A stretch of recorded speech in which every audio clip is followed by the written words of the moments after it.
Hello, I'm John Lloyd, producer of Not the 9 O'Clock News, Spitting Image, Blackadder and QI. In the dark galleries of TV's biggest shows, shunning the red carpet of fame, lurks a cluster of tireless and largely unsung individuals who've shaped the narrative of British light entertainment. Multi-talented creators, entertainment masterminds and intelligent visionaries, each with a significant contribution to the medium.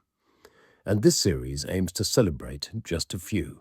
So join Josh and the team as they turn the spotlight on the figures who've spent a lifetime behind it, exclusively on Beyond the Title.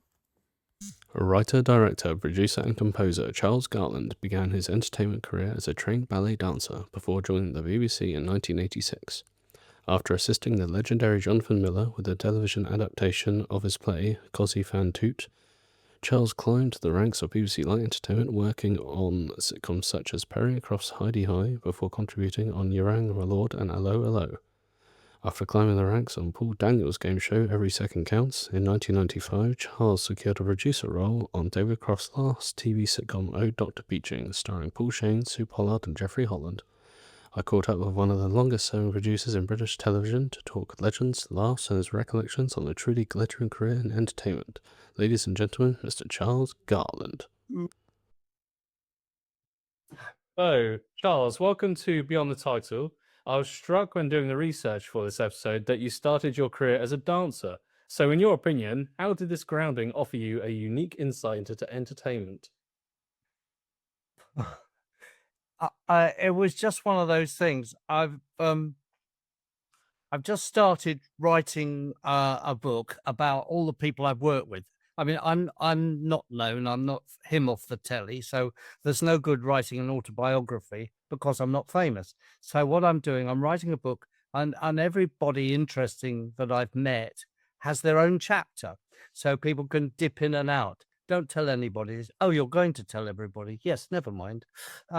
So I'm toying with the idea of calling it 5'5" 3/4", which is my height. Well, it all started because my this is nothing to do with what you asked me, is it? I went to stay with my godfather at the age of 12 or 13 for a weekend. He was a school friend of my father's, and he lived in Paddington, a great historian, worked at the Public Record Office in Chancery Lane, head of the search department. So he knew a great deal about history, very interesting man, loved the arts. And my father was just a country parson, a clergyman, and we lived in an enormous house that we couldn't afford to heat, and didn't get a lot of entertainment or anything like that because they didn't have any money. My mother was a teacher. But we managed it. It was great. I was the fourth of four. They were all taller than me. Not that I'm better. So he was able to give me, because he was a single man, he was able to give me all the things that my parents couldn't. He took me to the ballet, to the theatre, out to dinner, and introduced me to nice restaurants. He was a member of the Garrick Club. So I met all sorts of interesting people, and he had lots of friends who were members of the Royal Ballet. And so he took me to the ballet one afternoon to see a ballet called Coppelia. And by the interval, I knew that that was what I wanted to do more than anything on earth. It seemed to me to just be magic, because it's the one art form that uses absolutely every muscle in the body. Simultaneously, and I was fascinated by it. And he enrolled me in Arts Educational Trust. It's now known as Arts Ed, which is very zippy this time around kind of name. And I went to ballet classes on a Saturday, and then we'd go out to dinner or go and meet friends or whatever, some of whom were extremely esteemed. And I absolutely loved it. And the boys in the Royal Ballet, who I got to know very well, organized me to go to an audition at the Royal Ballet School in Tulgarth Road in Hammersmith, which is where all the students go. And I didn't know anything about it. I was bundled into a taxi, so come on a Saturday, and went into this building in Hammersmith, and they said, "Oh, you're Charles? Yeah, yes. Well, go and change in there." So I went and changed into my, kit. And then I was, yes, are you done? Yes, I'm ready. Took up to this enormous studio, phenomenally large. And there was a ballet teacher and a pianist. And I walked up the room and there's, Charles, come along, come along. And this lady put me through my paces, all the bar work, warming up and all of that sort of stuff like you do. And then after about 10 minutes, this little lady walked in.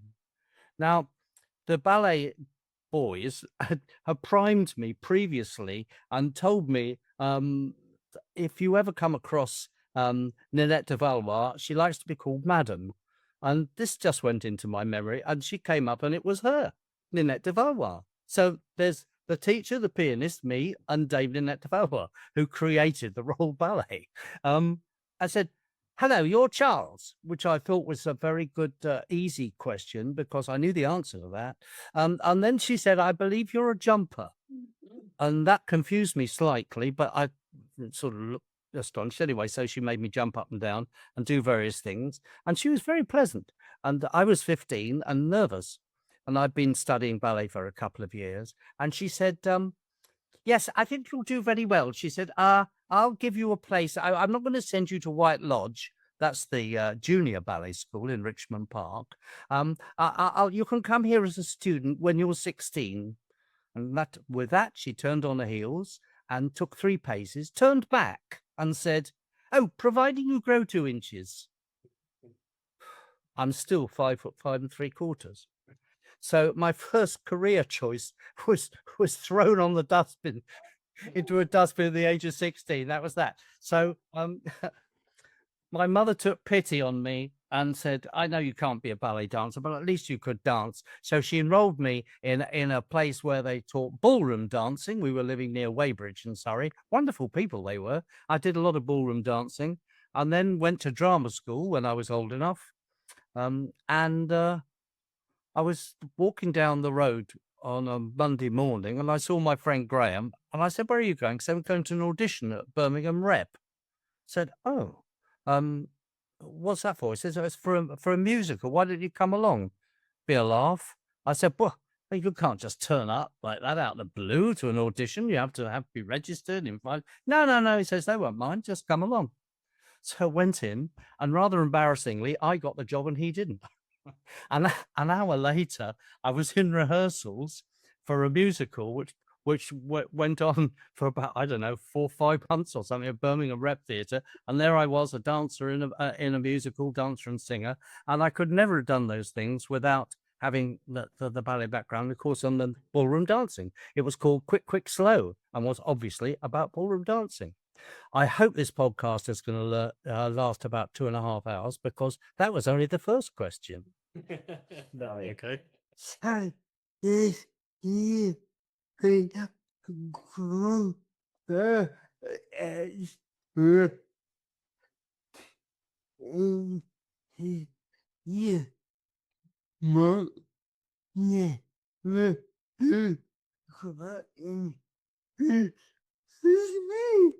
So if you had grown those extra 2 inches, you might have never gotten into TV, though.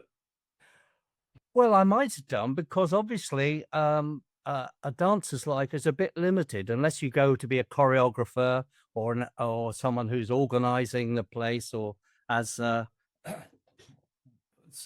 Anthony Dowell, who was somebody I knew when he was a young chap, went on to be the kind of the man in charge of the Royal Ballet and is now Sir Anthony Dowell. And I might have not achieved anything like that, which is very, very likely. And so who knows, but even after a good career as a dancer, you're still only 40, which I have now learnt at my great age that that's hardly anything at all. But it didn't happen that way. I became an actor. I did this, I did that, the other. I did lots of shows, and all the time I toying with various different branches of the profession. And then I was a partner in a restaurant in London. I've been to this restaurant in Weybridge. Very nice it was, Spanish restaurant. And one day the proprietor rang me up, the guy who owned it, and he said, Charles, are you doing anything this evening? I said, well, no. He said, do you think you could possibly come in? I said, What do you mean? He said, well, come in and take the orders. We've got a full restaurant and nobody to take the orders. He said, my head waiter's been deported. I said, well, that's your fault for employing illegal immigrants. He said, yeah, I know, but he was the only one who spoke English. So I've got nobody to take. Will you just come in and take the orders? I said, yes, one night only. So it's one night only. So I went in and I took all the orders, and 8 months later, he and I went into partnership and got a restaurant, another premises in London, SW1, and that was quite fun. But I'm very pleasant, but it still wasn't what I wanted to do. I'd always loved television. I was always mad about television. And then suddenly, out the blue again, after 3 years in that restaurant, I went, I wasn't doing anything really. And I was living in the People's Republic of Islington in a flat. And the guy who lived downstairs, well, I'm not supposed to call it the People's Republic. Oh, never mind. Guy who lived downstairs was the manager of a big bistro in Islington. And he rang me up and said, can I have a word? So I said, yeah. He came up. Why didn't you just do that? Knock on the door. He said, are you doing anything today? I said, why? He said, I've got nobody in the kitchen to help with the cold table and the salads and everything. Will you come in just today because I'm really stuffed? It sat about 120 people. So I said, well, yes, all right, just one day. Funny how history repeats itself. And about 6 months later, I was still there, 6 days a week. And the chef, who was a very nice chap, said, you used to be an actor. So I said, well, I still sort of think I am a bit. And he said, but you play musical instruments as well. I said, yeah, I do. He said, can you give my partner a ring? I said, why? He said, well, now I've told him about you. I think he'd like to speak to you. So I went and got on the phone Saturday afternoon, phoned him up, and he said, we're a bit stuck. He said, I've got this play, and they need someone who's an actor and musician to be in it. We've been let down. And I understand you play several different instruments. I said, yes. He said, well, can you go and see the musical director tomorrow? So I said, yeah, all right. So I went and saw him the Sunday morning. By Monday, I was rehearsing, and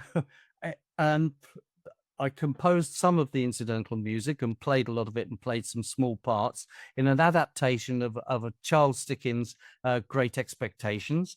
And we spent a month in Bromley and then a month in Birmingham, the New Repertory Theatre. So I played both the old and the new repertory theatres. And then we went into the Old Vic. So there I was in London at the London Old Vic, standing on the stage, playing my guitar and playing these parts. And I sat in the dressing room one day and I thought, this is never going to happen again. This has got to be the peak because I'm never going to get back here again. So I started writing to the BBC.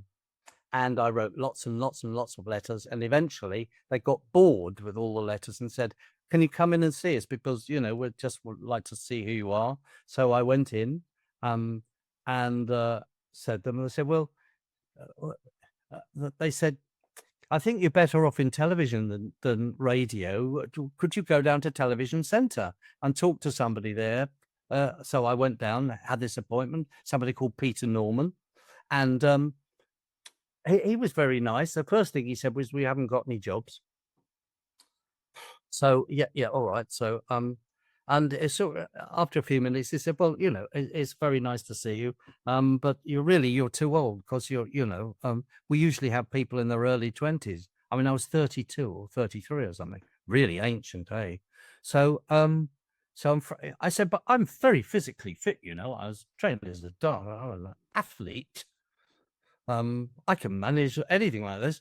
And he said, well, you know, still we prefer people. And so I said, and I got to the door. He said goodbye. And I got to the door and I said, just hang on a minute. There's some things I know which possibly someone 10 years younger than me doesn't know. For instance, do you know what a fouette pirouette is? And he said, no. I said, well, it's a ballet step. I said, if you've got ballet dancers, you've got to be able to speak the same language, haven't you? I said, and would you know what to do if the Dean of Salisbury Cathedral walked in? How would you address him? He said, no idea. I said, well, I know because my father's a clergyman. See, I grew up in the Church of England. I know all about all that sort of stuff. Oh, I said, and finally, I said, and if you were making a hollandaise sauce and it split, would you know how to rescue it? And he looked at me in blank astonishment and said, no. I said, well, I know. All right then. So I said, well, thanks for your time. And I walked off, and that was that. About 3 or 4 months later, the phone rings on a Friday night, and he said, do you remember me? It's Peter Norm from the BBC. I said, yes. He said, do you still want to work for us? I said, yes. He said, did you say you could read a musical score? I said, yes. And he said, are you available at the moment? I said, yes. He said, could you be in my office at 10:30 on Monday? I said, yes. And that's all I said. Monday morning, I went to Television Centre, went to his office, and he said, right, well, off we go. Took my details down. By 11 o'clock, I was going to be assistant to Jonathan Miller, a new production of Mozart's Cosi Fan Tutte for BBC Two. And immediately, Jonathan Miller and I really hit it off very well, which was very nice. It's a great way to work with somebody you like. And after about 3 or 4 weeks, he rang up aforementioned Peter Norman and said, can you please give him a permanent job? Because I'm coming back to do a play later in the year. I'd like Charles as my assistant again. All right, he said. So I never had an interview, never had a board. That was it. I was in. And so, and there I stayed and worked my way through the system until, well, you know, it was time to go. You joined the BBC in 1986, deep into the controversial John Burt era. Yes. What were the lessons you learnt from those turbulent years for the corporation? Now, I have to be careful what I say here because lots of people will hear this. But there was a time I was working very late in the office on the 4th floor at Television Centre. And as I came out, I must have been going back to the office after doing a studio. It was probably 11 o'clock at night. And I went back into the corridor and I heard footsteps coming round the concrete donut, as we called it. And there was John Burt. And he said, good evening. And I said, oh, good evening. And there was only him and me. And I could have stabbed him and nobody would have known. But but I didn't. So, because he was, let's say he was not very popular. Yes, it could be awkward. I mean, he did some very strange things and made some very odd decisions, which actually he was kind of the Director General of Preventative Television, and it was a very difficult time. Oh, done a lot of research around that. Yeah, Josh has done a lot of research around that era. I think that I'm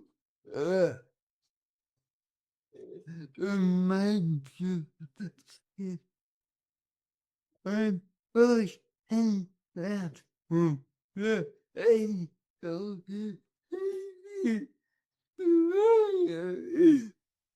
Yeah, Josh thinks that was a time of like a major shift, and that was the end of TV variety.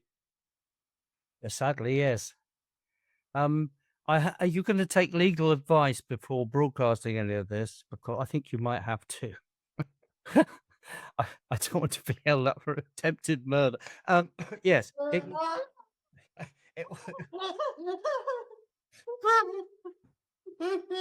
We can just cut that little bit out if you wish. It's up to you. Well, in retrospect, I'm getting a bit nervous here. Right. You know, mind you, I've had a good life, so what the hell? Anyway, yeah, it was a bad time because it was the fun factory, you know, Television Centre. It was fantastic. We had all the best programs and all the biggest stars, and then it kind of got closed down. Now, if I was somebody that believed in plots, and if I was somebody that thought there was an agenda here, and that certain people were trying to close down the BBC, I might get suspicious and believe that certain people who were involved with ITV, which is the biggest rival, of course, at the time, were actually trying to infiltrate the BBC by putting in executives who'd come from, I don't know, Granada, to close us down. It did seem like that. And then, as if that wasn't bad enough, then they sold Television Centre, which didn't belong to them, I didn't think. I thought our parents paid for that. But anyway, so and moved everything to Salford, which I thought was rather interesting, really. That's near Manchester, isn't it? Is that where Granada was? Yes, yes. Anyway, it all sort of fell apart then. I think, yeah.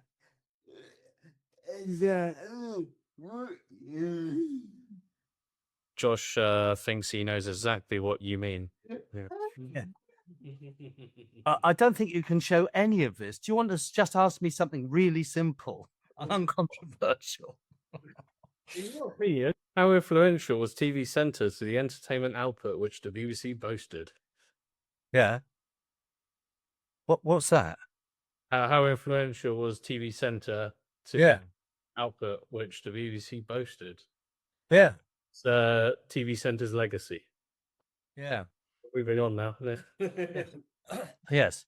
TBC, a marvelous place to work. No, I loved it. They absolutely loved it, and I had a great time. I was very lucky. There were some people that actually didn't mind me. Can I put it that way? Because I was a little bit different. I mean, right from the beginning, the get-go, not actually having an interview before starting work, and then doing all different programs like everyone else did. But then I was very fortunate in that there were one or two people who appreciated my kind of slightly off the wall lunatic attitude to life, I think, and appreciated that. David Croft certainly was one, and I carried on even after we left the BBC. I carried on working with him on repeats, and when they rang up and wanted to repeat Dad's Army, but they all had to be in the same slot because the accountants have little slots, and they all wanted to be 29 minutes and 15 seconds. And he said, yes, but so long as my assistant does the work of actually narrowing them down to that time. And that was me. So, I mean, I had a great relationship with him. He was great. And the other person, I have to say, Paul Jackson was lovely, but he came after. My great mentor, luckily for me at the time, was Robin Nash, who was one of the great characters of television. Wonderful guy. And it's very hard to talk about it without remembering the way he spoke. So, oh, Charles, I love the way you're such an entrepreneur. And that was pretty much what he was like. But he allowed me all sorts of things which perhaps other people disliked the fact that I was being offered them. Like I'd go up to him and say, look, I've got this really great idea for a program. I need a studio. Is there any chance? And he'd say, what is it? And I'd show him. And he said, well, yes, that's a good idea. And gave me a studio to do it in. Because at one stage, the lovely Peter Norman, who first gave me the job, said, oh, they just refurbished a studio at Elstree, and they need somebody to do a proving trial. Now, this is an exercise in which you go in and you make a program which is not for broadcast, but tests out all the equipment so that they know everything works before they go into production. But you don't want to find out that the camera sockets aren't there in the right place or anything like that. So I went and I did this little. He said, you just get someone to read a poem or something, maybe someone to sing to a guitar, something like that. So, of course, being me, I did a full-on chat show where, with Kenneth Connor and Les Dennis talking to each other about the difference between being a comedian and a comic. How does that differ in the approach? And it was really fun. And we had a couple of music items as well, which were wonderful. And put it all together and edited it. And it was really nice. And I thoroughly enjoyed myself. But I sort of... so that was going in direct producing and directing something with absolutely no training whatsoever. But it was all right. And then the technical people at the BBC noticed that I'd done this and kind of took to me. And they said, well, we've got another studio coming out, which we're just finishing refurbishment. Would you like to do the proving trial there? Oh, yes, please, I said. So I did. So I did about 4 or 5 of these. One of them I did TC1, which is the largest studio television center. I wanted to do the longest possible tracking of a camera in a television studio in the UK, because it was the biggest at the time. And so we started diagonally, and I did the opening number from a musical which I happened to have written with my brother, which went to start off in Stafford and then went to the Edinburgh Festival. And he was a musical director, by the way, so I got on my side there. A great musician. And we'd written this show together. Anyway, I did the opening number, and I had a camera on a crane, and it went diagonally right into a close-up of a guy singing who was right in the opposite diagonal corner. I thought that was fun. And we had an orchestra in there, small orchestra, and a full cast, and did the opening number of that.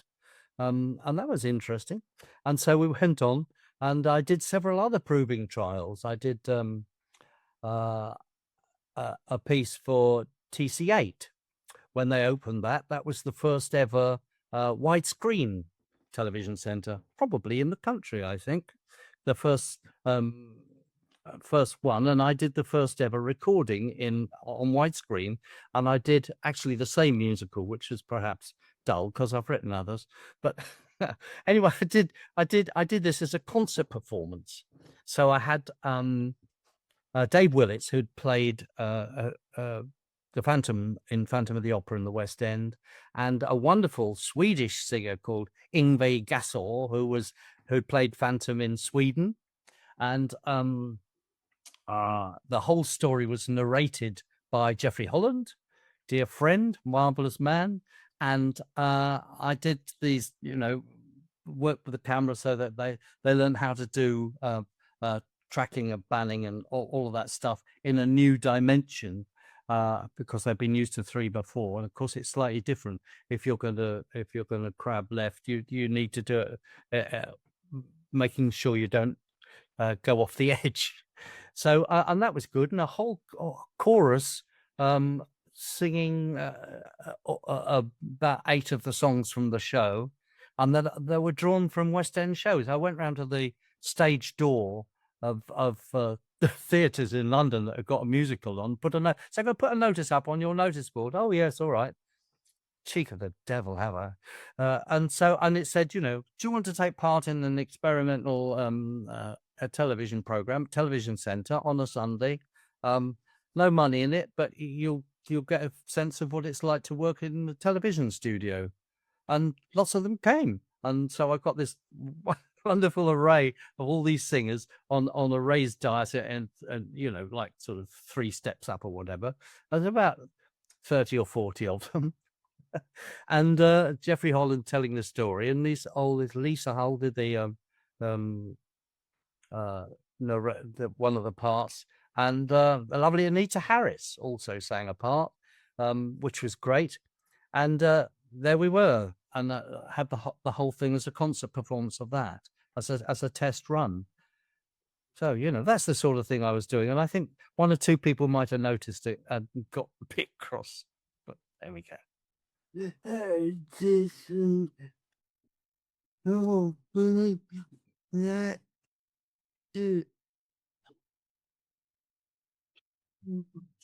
Oh,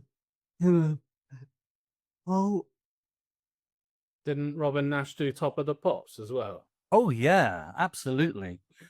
For ages and ages, he was Top of the Pops man. Yes, a little earlier in his career, then he went on to be head of Variety. Sadly, he retired through ill health, just at the time when I really needed him, because I was going to the next stage where I needed to advance in my career, so to speak. I'd been directing quite a lot.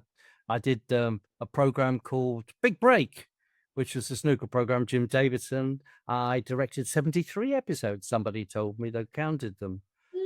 Why? I don't know, but that's how many I did, apparently. And various other things. I did Every Second Counts with Paul Daniels and directed stuff like that. Did a very, very short stint of directing Top of the Pops, which was lovely.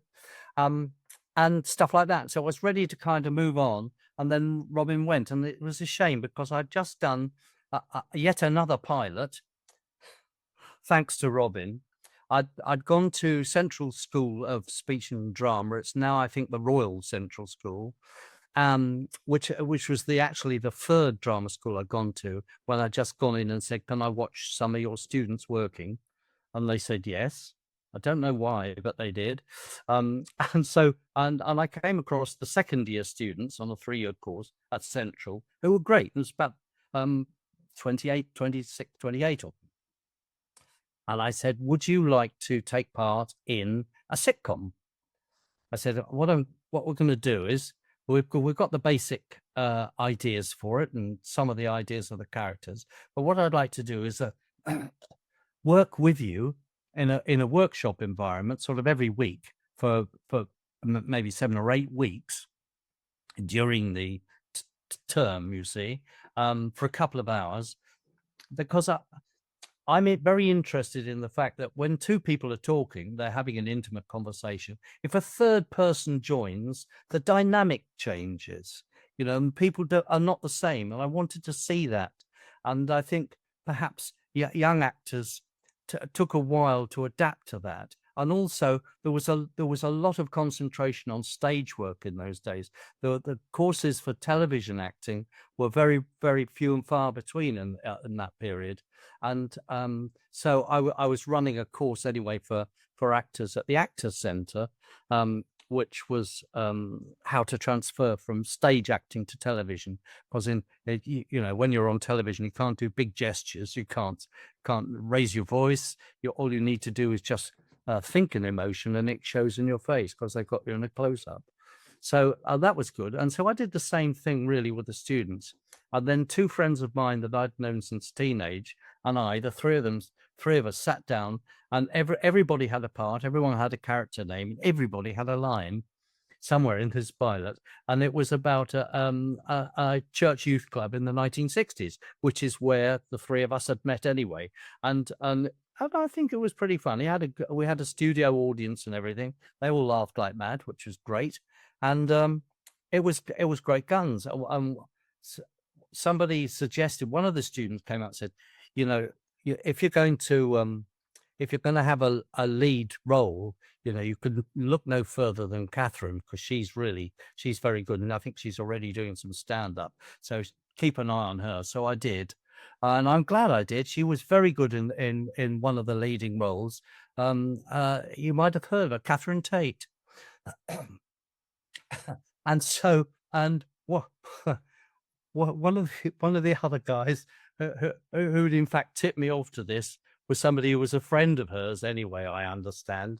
And his name was Darren, not Darren. And he wrote a show about a little place in the east of Spain called Benidorm.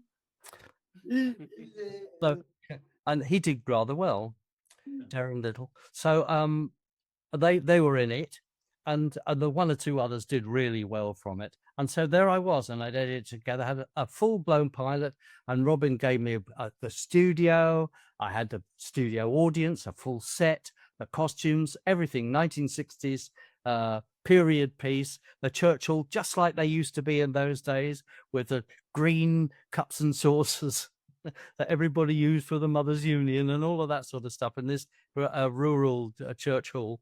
And we did it, and it went down really well. And then Robin left, and the next person that came in cancelled it. So bye. Which was slow. There we are.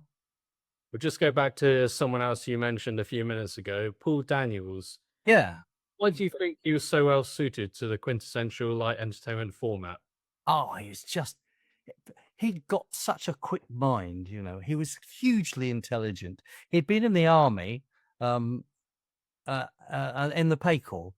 He's very, very clever with maths, and had got that kind of inquiring mind.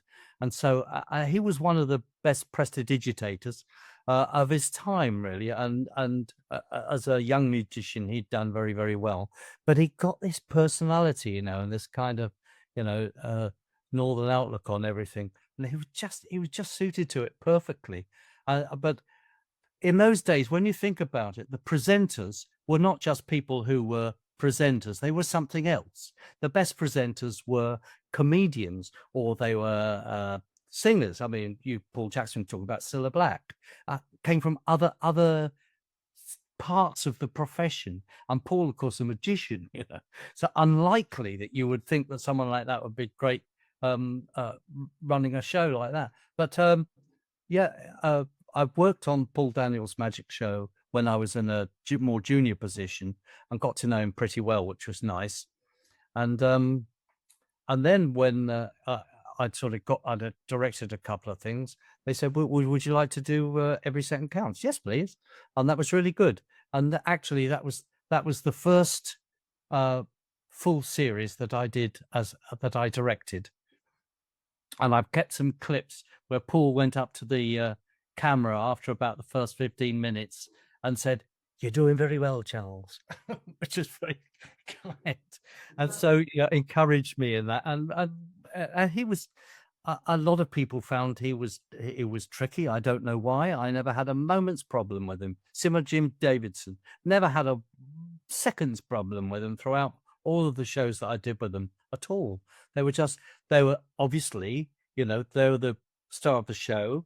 It's the same with French and Saunders. If something went wrong with the costumes, people wouldn't the next day say, "Oh, did you see the awful costumes on the program last night on BBC?" They wouldn't. They say, "Oh, did you see that French and Saunders last night? It was not so good," without explaining perhaps what they meant. So if your name is on the title, or you're the lead, you've got a certain predicament here. You can't let anything go that is substandard. You want absolutely the best. And if you're giving your best, you should expect the same from everybody else. And I think that's understandable. And if it's, if it's your show, and especially like French and Saunders, it was called the French and Saunders show or whatever, And so, you've got to step up and be absolutely 100%. And if you're not, then you deserve everything you get, really. Moving on to another legendary figure of light entertainment now. What were your first impressions of David Croft? When I first was signed up by Blessed Peter Norman and wound up with Sir Jonathan Miller, they decided that I should at least know a little bit about television. So the first week, I was sent off to learn about studios, and I spent my first week at the BBC on the Paul Daniels Magic Show. Interesting, how that should happen, late and come out later. And that was nice, because I learned all about the studio. I kept my eyes open and learned a lot. The second week, they've decided I should know a little bit about what happens on location. If I'm going to stay at the BBC, I need to do that. So off I went to Dovercourt, Hi-de-Hi. And so there I was, getting up at 5 o'clock in the morning, make the tea for the makeup girls, and generally being dog's body or whatever. And that was great. And I met people who become lifelong friends in that second week at the BBC, and had a whale of a time. And all the time we were doing the opera, I moved down to London, and was living on my own in a room in Shepherd's Bush. So I've got nothing to do in the evenings after the office had closed, So I just went back to Television Centre. I'd hang around, I'd have a look around, or I'd go and watch a program being made, anything really. And when, of course, Hi-de-Hi came into the studio, having finished their stuff, I said to Roy Gould, who was the AFM or production manager, can't remember which at the time, probably one or other. Do you think I'd come in and help? He said, "Yeah, well, why not? All hands on deck." So I'd go in on a Friday night and just help in the studio. Anything anybody wanted, I'd go and help and go and get it. And David Croft went up to Roy and said, "Who is that fellow? Keeps coming in and bringing people cups of tea and sort of clearing up after things." He said, "Oh, that's Charles. He came on location with us." "Oh, right." He said, "Oh, yes." And came across to me. He said, "So where are you from?" I said, "Well, I grew up in Suffolk." He said, "Oh, I live in Suffolk." I said, "I know." said, oh, so whereabouts in Suffolk? I said, was at school in Bury St Edmunds. He said, oh, I live very near Bury St Edmunds. I said, I know. And it's light in his eyes. He started chuckling. He said, I live in a village called Onington. I suppose you know. I said, oh, yes, I know Onington. So, yeah, I know. Yes. So, and again, it was a kind of something clicked.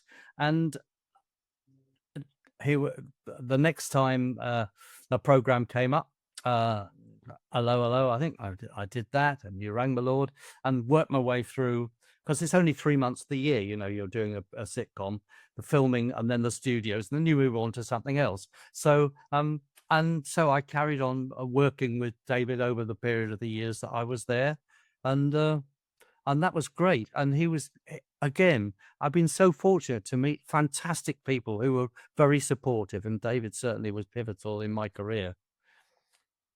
Croft was unique in the way that he cultivated a repertory company of actors who became the backbone for the majority of his work. What are the main benefits of this? Now, I used to get young actors come along and say, why don't you give us a break? For goodness sake, it's always the same people in your shows. I said, I can explain why. I said, first of all, the audience love them. Okay. So we're giving the audience what they want, which is to see actors that they know and they really like and laugh at.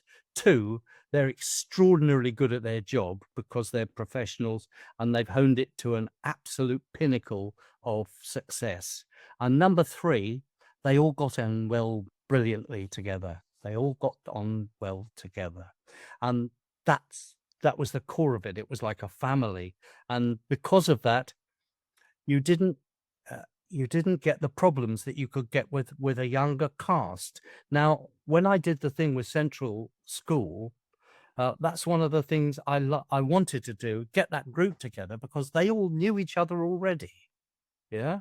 So when you got the character, you could get to know the other people in the show by your character, and what their character was.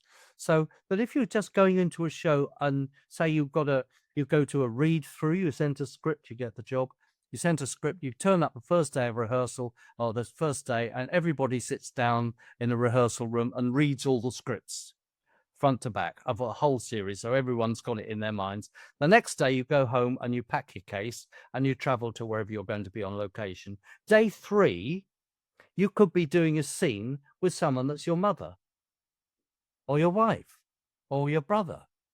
I mean, how are you going to do that? You've only met them on one day, and you're trying to know them as a person in real life, and then try and analyze and work out the relationship that you've got with them in character. It's almost impossible. So by using the same people over and over again, they already knew each other. They knew how each other worked. They fed off each other. They made those wonderful sort of little allowances because they knew that given that extra 3 seconds, Sue Pollard will do a reaction to something which is going to get a huge laugh.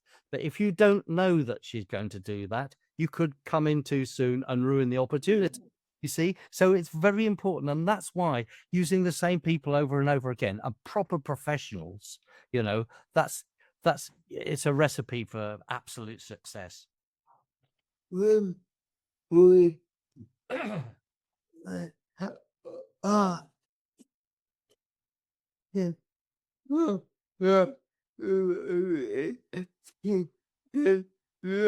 I miss how you were seeing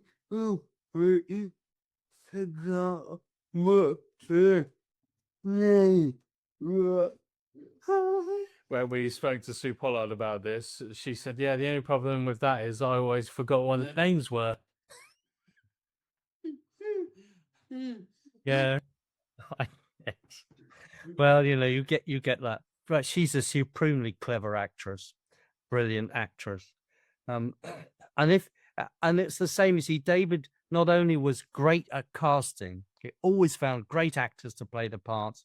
He was a brilliant director, and he knew that there are 2 parts to every line. There's the line which everyone laughs at, then there's the reaction. So you get double bubble, and if you cut away too soon, you lose maybe an expression, an eyebrow goes up or something that you want, and then you've got to be able to cut back and see the reaction to the reaction, if you like. So, and that carries the laugh on, and that's part of the way that it rolls into a whole program of being extremely funny with great continuity, and that's a great skill, you know. And watching him, I know that he brought on more production managers and new directors than I think anyone at Television Centre in that era. I mean, there were others that did it too, but he was great. He'd give everyone a first chance, give them a chance to do a directing, a scene here, there are 4 scenes there, an episode in the next series,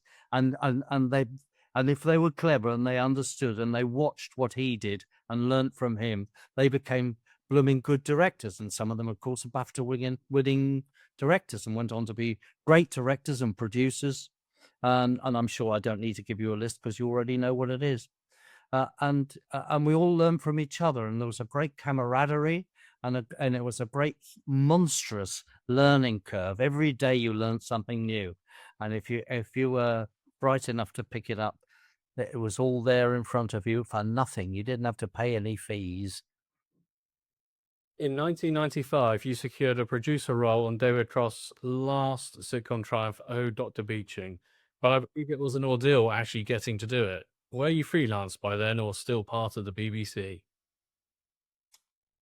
Well, I'll tell you the story. David had finished the last show of You Rang My Lord, I guess. And following that, nothing really happened. And then he was approached by Yorkshire Television, who said, well, you know, what are you doing? Have you got anything that we could do with you? So I said, well, yes, I have actually. I've got this show. I've got, which I think is a very good script. All right then. So we'd love to do a pilot. So went and found the locations for it, and Yorkshire Television made a pilot of a series, and they filmed it rather amusingly at Television Centre. And I wasn't completely involved with that, but partially. I mean, I helped with the signature tune and all that sort of stuff in a musical role, and just spending time hanging around like I always do. And the BBC were a bit cross, really, and David got a call from, I think, probably the controller BBC One, said, we noticed you've just done a programme with Yorkshire.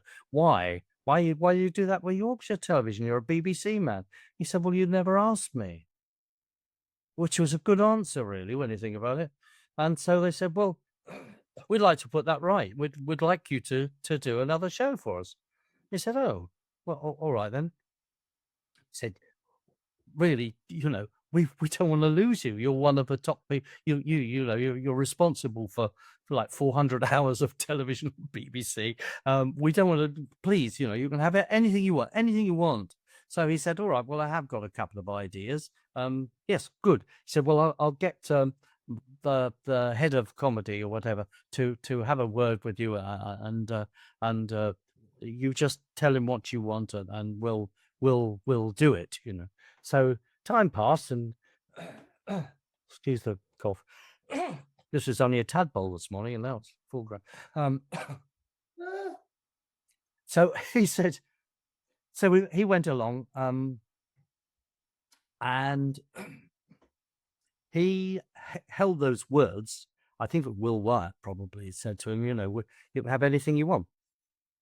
So he went along to meet the head of comedy, or head of for light entertainment, or whoever it was, I don't know. And he said, I've got a meeting. I'll meet you for lunch afterwards. I said, great. Oh, a lot of editing to do here. Sorry. So I said, lovely. Okay, great. Well, I'll go and get a table and I'll wait for you. So he said, all right. And he came back and he looked very, very serious and a bit ashen faced. And I said, what's wrong, David? He said, pour me a glass of wine. I said, what's up? He said, well, we were talking about the project that I'd like to do, and I said that I would like you to direct it. And they looked at me, and then David said, well, I was told, that it could have anything you want. He said, yes, anything except that. So that was that. So David and I talked about it a lot, and I decided that if I took redundancy, which way that they were offering at the time, that I would leave the BBC. So I did. And David then asked me if I'd be interested in going back as a freelancer as producer of his next show, which I did. Didn't tell me I couldn't do that. I don't know whether you can broadcast this story, whether anybody might kind of take umbrage to it. They probably would. That's the truth of it. That's what happened. That's the true story. Anything but that was the words. And he said, that's what they said. And he was deeply upset by that. But we found a way around it, and I went in as producer. So there we are. And we've got the old team back again, and all the right people doing the jobs that they were so good at. The old cast back again, doing what they did best, and we all had a jolly nice time. And Paul Jackson came and visited us on location. By that time, he was head of whatever he was. And he said, this is marvelous. This is how it should be done. This is how we always did comedy in the past. It's absolutely first class. Well done putting all your team together. And so, well, it was easy. They're all champing at the bit. I said, do you want to do the next David Croft show? They'd have walked barefoot across broken glass to do it. So, they were quite faithful as ever. It was great. And it was really, and the atmosphere on the set was great, and it was lovely.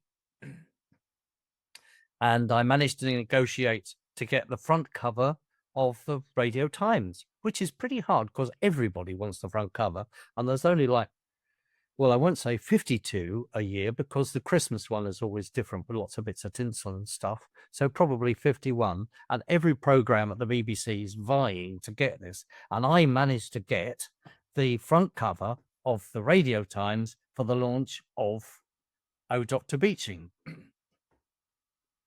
Now, I went to stay with my parents the weekend that it was going to be broadcast. They live up in North Norfolk. And on the Sunday morning, my father called me down. He said, a phone call for you. I said, all right. Who is it? He said, it's someone called Alan Yentob. Ah, right. So I picked up the phone. I said, hello, Mr. Yentob. I said, Charles. I said, yes, it is. Yes. Right. I don't know if you've heard the news, but that was the morning that Princess of Wales, Diana, Princess of Wales, had been involved in the car crash and lost her life. He said, your show is scheduled to go out this evening. What do you want me to do? Do you want me to pull it? Or I said, well, with the greatest respect, Alan, it's your channel. He said, yes, but it's your program. So I said, well, I think you don't have an option here. You have to pull it, because by that time it's going to be a rolling news service, and I don't think there'll be anything else on anyway. So you might just as well say right away, it's not going to happen today, and we'll just have to knock it on. So sadly, I lost the moment of having, the front cover of Radio Times and blazoning our new show, which was going out that Saturday, and it didn't happen. So, but there we are. We did all right. It's almost like throughout this podcast, you've known the next question is coming along. We were just about to say about Oh Doctor Beeching falling victim to severe scheduling issues, and you've just covered that quite well. And do you feel as if it hampered its success, which I think you've pretty much just said? Yeah, when the pilot went out, it got more viewers than I think any other comedy pilot had for about 3 or 4 years. It got 10.5 million viewers, 10.8, I think. And then we made the series, but then they've just, the schedulers by this time, I think, had a great control. Perhaps a little much. I don't know. That's not for me to judge. But they didn't schedule it in the same slot. it was perfect for a Sunday night, 7:30, family viewing on a Sunday night, or 8 o'clock. But it kept moving. They put it on earlier, or they put it on at a different day. So, and I complained a bit because I said, there's no mystery to this. Is there any bit of lack of understanding here? Because the Archers is always on at the same time, and people drive home so they can listen to the Archers in the evening, or they listen to the Sunday morning, or and Coronation Street is always on at the same time, and you've got that other one that you do called EastEnders, which I think you'll find is probably on at the same time when it comes on. And that's what builds an audience, doesn't it? It's because people set their timetable and time their meals and what they're going to do that evening to do with what's on television. Like when I was a lad, nobody went out on Sunday night because it was Sunday night at the London Palladium. And if you didn't see it, you've got nothing to talk about at school the next day. Yeah. So that's what scheduling should have been about. And sadly, they didn't do that, and they mucked us about. Nobody knew where it was going to be on. And of course, then the figures dropped. We got a second series, but not a third. Well, probably they have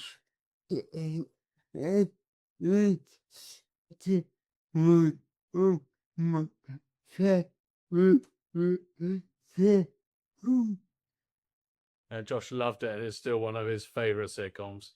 Oh, really? Oh, wow. Really, really loved it.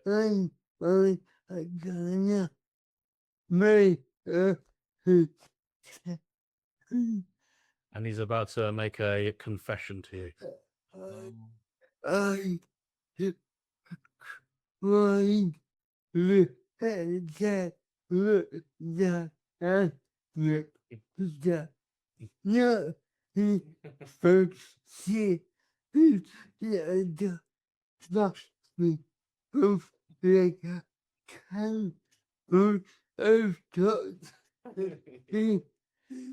Yeah, the confession is that the day that Diana died, Josh cried a lot, and it wasn't because of her passing, it was because of the episode that got,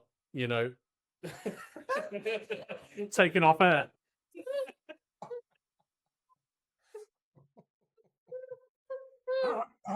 Right, okay. Moving swiftly on, Josh. Yeah, well, there you go. I know. It was one of those things. I thought you were going to say that you were cross because we hadn't named the engine after you. That would have been good, wouldn't it? It was called Blossom. It could have been Josh. So, looking back at your career, what's your proudest achievement? Oh, that is a really hard question because there were so many. Apart from persuading my wife to marry me, and that was quite an achievement. She said, "Ask me again tomorrow morning," which was, there we are.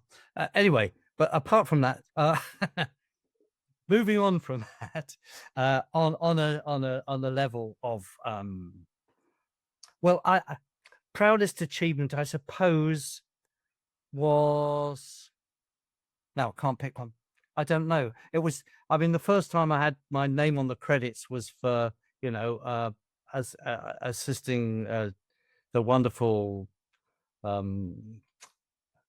top man doing Cosi Fan Tutte, and that was something and that was the first time I ever got a credit, on-screen credit. That was nice. It was nice when I was first in the director's chair. I liked doing Top of the Pops. My first Top of the Pops was the first Top of the Pops also for a little-known band called Take That. And it was, they were there because they were number one in the hit parade. And you, if you were number one, you always got the slot at the end of the show. And their first show was my first show. And that was nice because they were so excited. They were lovely. And like kids in the candy store, hey? Absolutely. Well, they were great, and they were so nice, and that was nice. And obviously, then becoming producer of Oh Doctor Beeching. Outside of television, also, I have wonderful memories of things that happened to me. Like the first night on stage and something. First night at the Old Vic was fantastic. Um, and then I did 3 Royal Variety performances, and meeting some of the people who appear, because so many great stars would come on, even if they were just introducing somebody. I was standing there in the wings talking to them, queuing them on. and it was lovely, and they'll appear in the book, and now so will you, Josh. So, as one of those achievements, and you'll be able to have a quick skim. So I haven't finished it yet. When is out? When do you think it will be out? Well, I don't know. I'm hoping it won't be posthumous publishing, but I'm getting on with it. I've done quite a lot of people. I've done Paul McCartney and Dame Margot Fontein. So you wouldn't think you'd get those 2 names in the same sentence, would you? But yes, I've done quite a lot of them. But that's more interesting. Is that some of them are very short, but there's some very strange and odd things have happened in my life, and I'm getting them all down on paper. We shall see if anybody publishes it. If they don't, then it's all been a horrible waste of time. So, looking back at your TV tenure, what are the moments that would make cultural timestamps? That's a toughie, isn't it? First of all, I've got to work out what a cultural timestamp is. I didn't get a very good education. Oh yeah, I've got a master's degree when I was an adult, but I left school at 15. I mean, don't ask difficult questions. It's true. It's a true story. But that actually, the day I left school was one of the best 10 of days of my life. That was, and it still comes very high up in that list. It was wonderful. God, it was a horrible place. So, no, culturally, I don't know what happened. It was a time when I joined a bit late, to be honest. They were already doing great programs, and went on to make great programs after I'd left. So I was there in what Jimmy Perry used to say, Dave. He was the only person ever to call David Croft Dave. Dave, I think they're all right. We were there in the golden age, We were there in the golden age. He was such a wonderful person. Deeply eccentric, but lovely. And I don't know, so many things have happened.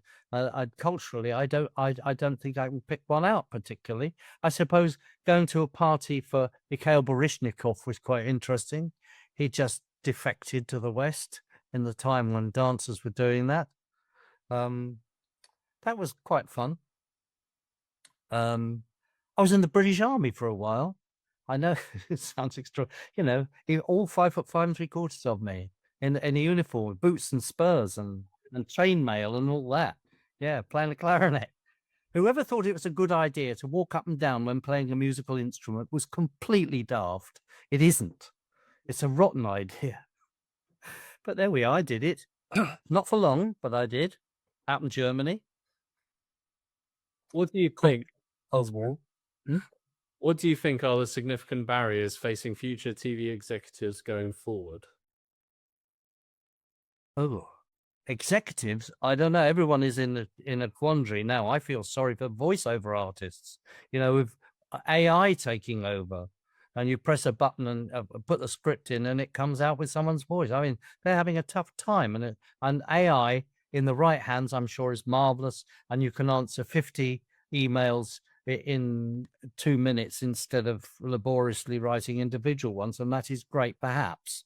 But really, when they start pirating people's writing and churning out a book that's so much in the style of another writer who's worked hard finding their own voice as a writer, then not getting paid for that verging on criminal as far as I'm concerned. There's no wonder there's a hoo-ha, you know. So you can put into your machine, you know, 4 lines of a song. Can you make it sound like Elton John wrote it? Yes, out it comes. Very dodgy. And I think that's hard. And I think for executives in television now, none of them seem to stay very long in their jobs. You look at Broadcast magazine, there's always the headline, you know, this person's going to that show or that particular independent company, or they've left there and they're going to Sky, they've come from Sky, they're going to the other, Channel 4, Channel 5. And there's so many channels. And now, of course, the second biggest, most watched channel in the UK is YouTube. And so the whole idea now is changing, the whole thing. I remember a wonderful singer in the 60s that you won't ever have heard of called Paddy Roberts. And he used to write these comical songs and sing them. And I've never forgotten the rhyming couplet from one of his songs. And it went like this. Although you think a lot, be careful what you say, because they much prefer the amateur today. And that was, if that was true then, it's much more true now. The shows that they're putting on now with ordinary members of the public, whether they're on a honeymoon island, a love island, or this island, or a lost island, wherever they are, members of the public behaving badly or doing whatever they want to do. And we don't have shows with variety artists demonstrating their talent. We have a talent competition for amateurs that sing there. I mean, I love Michael McIntyre. He does a great job. And it's a wonderful show that he does. You know, his big show. It's lovely. And they have this musical spot where they give someone the opportunity to sing on the stage and on live television. On television, it's a marvelous opportunity. Yeah, I'd quite like to have seen professionals given that break, you know. Sorry. And that's lovely. And that's one example. And perhaps that's unfair because in its slot, that's very good, and it's very amusing and good fun the way he does the reveal. But all the shows that are just around amateurs and ordinary, and nothing against amateurs. I mean, most people I know who are actors started off in the amateur theatre. I did myself. You know, I was doing the show when I was 9 years old or something. It's just as, you know, walking on as a page boy or something. It's a great way to start and get an idea of what it's like to be on stage, and that's great. But you know, you don't make television programs and expect a mass audience when you haven't got professional people on the screen. That's what we do, and I fear that we're doing the first two of Reef's triple advice, where we're educating, we're informing, but somehow number 3, entertaining, seems to be very low on the list. And I find that very upsetting because, you know, there we go. I do that we got in food with I heard the one who says Don't get Josh started on that subject. You could go on for days, couldn't you? Do you agree, though, in essence? yeah, like I think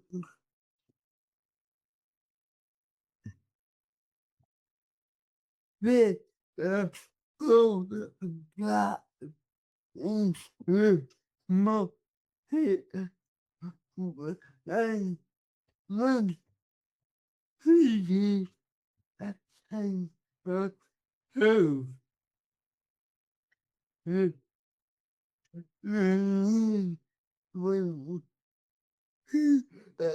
will stop her and one hit so but where the what did the test where the yes Josh was just saying that there just seems to be a massive gap at the moment for, actual entertainment. Like we said earlier, things have gone to Salford to be produced, like sport, and then something went to broadcasting house, and it all got divvied up. And then where has entertainment gone? Where has variety gone? Yeah. Why isn't there a sports channel? Well, so what's next for Charles Garland? Well, I'm writing this book. I've already published one novel. I'm writing another one as well at the same time. I do the talks that I do. What else? I've written 3 or 4 musicals, and I'm still trying to persuade someone to put them on. And I get a bit stressed about that because I've worked very hard. There's one show in particular which I've reworked and brought up to date, and it's got some great songs in it. And well, I think they are, but then I wrote them. But to think that nobody is hearing my songs is very stressful, and a bit upsetting. And I want people to hear what I've written, and I can't persuade any. I know it's expensive, and I know my name isn't Lloyd Webber, but somehow, somewhere, please let there be people who'll put shows on. Recently, there was an advert that suggests what could happen with a theatre that they decided that they would put on new productions or 8 weeks a year. They would set aside this theatre, and what would be the best use of it? So I wrote it. I said, "Great, do a new musical every week. Give 8 unknown composers, professional composers, but not famous composers, the chance to put on a show for a week." And you could do 8 musicals, and 1 or 2 of them might be as big as Lion King. You don't know because nobody ever sees them. How can you tell? Because they never get the chance to have them seen by the public. They didn't take it up, of course. Yeah. Okay. On the